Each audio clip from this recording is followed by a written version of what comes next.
अस्सलाम वालेकुम नाज़रीन इकराम, मैं सरदार अवैस अशरफ खान आपसे मुखातिब हूँ। आप CNN उर्दू देख रहे हैं। आप मेरी बैक साइड पे देखते हैं अभी पाकिस्तान तहरीक इंसाफ के रहनुमा मुराद सईद जो है वो आवाम से खिताब कर रहे हैं। इससे पहले फैसल जावेद और दीगर जो है वो चार्ज को क्राउड कर रहे थे। आप देख सकते हैं कैमरा आपको दिखा रहा है कि चारों तरफ क्राउड है और मरी रोड खचा खच भरा हुआ है। मरी रोड के ऊपर आज वो मनाजर हैं कि आप देखें फैज़ाबाद से लेके तो आप चांदनी चौक तक जिस तरफ जाएंगे इंसानी सर आपको नजर आएंगे।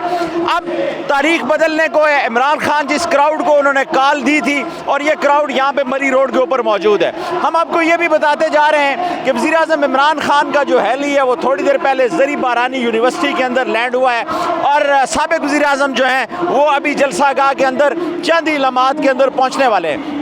साबिक़ वज़ीर आज़म चेयरमैन तहरीक इंसाफ किस लाया अमल का ऐलान करते हैं। उन्होंने पहले जब उनका लॉन्ग मार्च चला था, थोड़ा सा आपको पस मंज़र इसका बता दूं कि जब लॉन्ग मार्च चला था फिर वज़ीराबाद तक आया था लाहौर से, और वज़ीराबाद में एक हादसा होने के बाद जहाँ पे फायरिंग हुई थी, एक जान चली गई थी और साबिक़ वज़ीर आज़म को खुद भी गोलियों का निशाना बने थे और उनके रफ़ाक़ा को भी गोलियाँ लगी थी। उसके बाद जो लॉन्ग मार्च था वो 1-2 दिन के लिए मुअत्तल हो गया था। फिर एक दफ़ा साबिक़ वज़ीर आज़म ने लॉन्ग मार्च को चलाने का ऐलान किया।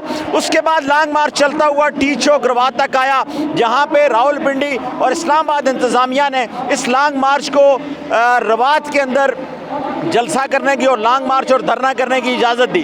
अब ये लॉन्ग मार्च रावलपिंडी में मौजूद है, इस्लामाबाद की तरफ ये रुख करता है या नहीं, ये अगले ही चंद ही लम्हात में साबिक़ वज़ीर आज़म और चेयरमैन तहरीक इंसाफ इमरान खान इस बात का ऐलान करेंगे कि उनकी अगली प्लानिंग क्या है। उन्होंने जब लॉन्ग मार्च चलाया था उसके बाद एक अहम तैनाती हुई, जो हमारे नए आर्मी चीफ हैं लेफ्टिनेंट जनरल आसिम मुनीर वो तैनात हुए हैं। उसके बाद की अब पोजीशन क्या बनती है और उनकी तैनाती के बाद चेयरमैन तहरीक इंसाफ इमरान खान किस लाया अमल का ऐलान करते हैं, यह भी देखना होगा।